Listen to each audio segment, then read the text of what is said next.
অখিলৰ হাতত নাই সময় নোৱাৰে কোনো পথে ধৈৰ্য ধৰিব নোৱাৰে বিধায়ক অখিল গগৈ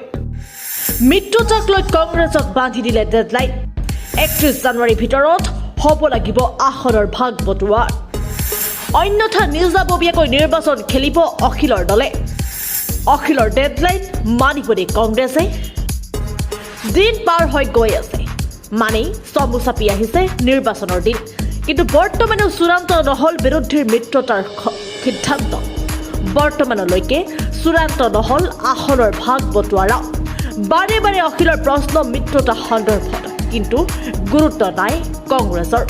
আনকি মিত্ৰতা হোৱাৰ পূৰ্বে কংগ্ৰেছে গ্ৰহণ কৰিলে আটাইকেইটা সমষ্টিৰ পৰা প্ৰাৰ্থিত্বৰ আবেদন এটা প্ৰশ্ন হয় বিৰোধীৰ মাজত হাত মেলিব নেকি নিৰ্বাচনৰ পূৰ্বে ইয়াকে লৈ অখিলে উজানিছে ক্ষোভ শুকুৰবাৰে সংবাদমেল সম্বোধন কৰি কংগ্ৰেছক বান্ধি দিলে ডেডলাইন 31 জানুৱাৰীৰ ভিতৰত যদি আসন ভাগ বটোৱাৰাই নহয় তেনেহ'লে অকলে নিৰ্বাচন খেলিব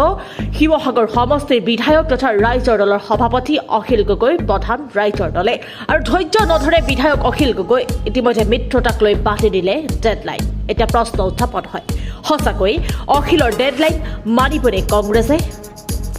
জনাওক আপোনাৰো মতামত news desk report Majgaon express অসমৰ স্বাৰ্থ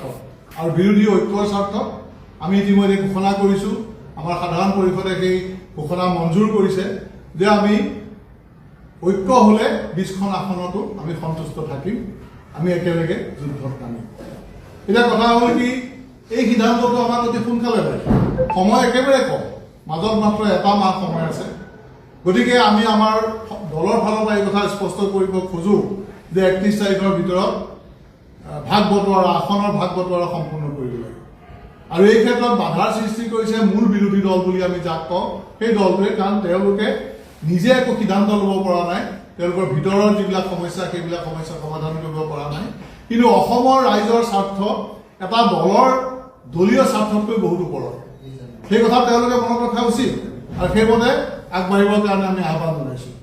যাতে 31 তাৰিখৰ ভিতৰত 31 জানুৱাৰীৰ ভিতৰত সিদ্ধান্ত লৈ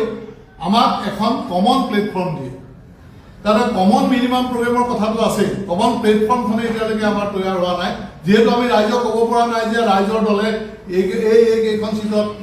কণ্টেষ্ট কৰিব কংগ্ৰেছ দলে ইয়াত কৰিব অজাপই ইয়াত কৰিব এই কথাখিনি আমি স্পষ্টকৈ দিব পৰা নাই গতিকে পিকচাৰখন ৰাইজৰ সন্মুখত স্পষ্টকৈ ওলাই পৰা নাই আৰু এইটো